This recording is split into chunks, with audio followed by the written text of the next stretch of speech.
cet outil, alors vous pouvez vous inscrire gratuitement ici.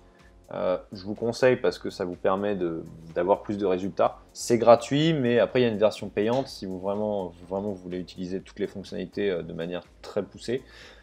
Vous pouvez payer, c'est vraiment pas cher pour un outil comme ça, c'est 30 € par mois, donc vous pouvez payer juste le premier mois, vous faites vos recherches et après vous arrêtez de payer. Et 30 € pour avoir ce type d'information, c'est vraiment pas cher par rapport aux autres outils qui font la même chose, qui sont plutôt à 100 € par mois que 30 € par mois. Donc là, si vous tapez un nom de domaine, donc imaginons que si je reprends, je parle de la SASU, hop, et je vais aller prendre mon site qui est Captain Contrat, par exemple. Ok. Donc il ne faut pas prendre un article comme là, mais il faut vraiment prendre la base du site. Donc là, ça va être captaincontra.com. Je vais taper ce site-là, je vais faire chercher, et en fait, lui, ce qu'il va faire, c'est qu'il va vous donner plusieurs informations sur ce nom de domaine. Donc pour chacun de vos concurrents, vous allez faire ça. Hop. Donc il vous dit déjà, il vous dit combien il a de trafic mensuel. Donc ce site-là, il a 276 000 visites par mois, il est placé sur 116 000 mots. Il a une autorité de domaine, je vous en parle dans le référencement, qui est de 73 sur 100. Donc plus on est vers 100, mieux c'est. C'est une très bonne note. Et les backlinks, c'est les liens entrants qui sont vers ce site-là. Donc c'est un site qui est extrêmement bien référencé, évidemment.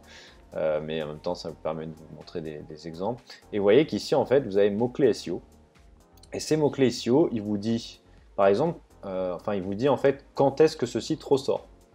Donc vous, en tapant le nom de vos concurrents, vous allez voir des mots-clés, ça va vous donner peut-être des nouvelles idées, et vous allez vous dire, ok, là, par exemple, copyright, il y a 33 000, donc le volume, c'est 33 000 recherches mensuelles par mois. Donc 33 000, pas personnes, mais recherches en tout cas, qui tapent ça. Captain Contrat, il ressort en 4e position. Donc c'est bien, et ça lui ramène 2181 visites. Alors petite information, quand vous voyez ici par exemple copyright et copyright sans S, qui a le même volume, en fait pour les moteurs de recherche, ils considèrent ces mots-clés-là comme un même mot-clé. Okay, donc vous avez, en fait, quand vous mettez copyright sans S ou S, c'est la même chose. Donc vous étonnez pas si vous avez les mêmes volumes comme ça, en général c'est juste que Google pour lui c'est le même mot-clé. Donc après, ça sera à vous d'utiliser ces différents mots-clés sur votre site, mais si vous en mettez qu'un sur les deux, ça fonctionnera. Captain Contrat, forcément, siège social, auto-entrepreneur. Et donc là, si vous faites voir tous les mots-clés, vous avez le détail. Alors évidemment, vous n'aurez pas des concurrents avec autant de volume, à mon avis. Enfin, ça dépend de votre domaine, mais bon. Et en fait, si vous descendez, vous voyez, là, je suis bloqué, donc déjà, je peux me connecter gratuitement, j'aurai plus de résultats. Mais si on regarde déjà ici, à chaque fois, je vois siège social, par exemple, ils sortent en 2e position. Ils ont 1900 visites à partir de ça. Et alors ça, SD, c'est la difficulté SEO, c'est-à-dire que plus on est dans le vert, plus la note est basse, plus ça va être facile pour vous de vous positionner sur ce terme-là.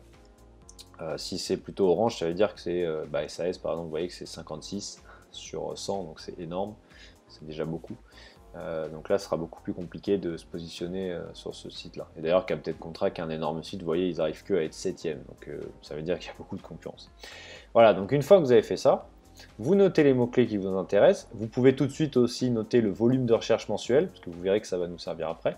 Et donc, comme ça, vous aurez une liste de mots-clés entre les mots-clés que vous avez eus à l'étape 1, vos idées de mots-clés que vous aviez, et les mots-clés que vous allez voir sur les différents sites.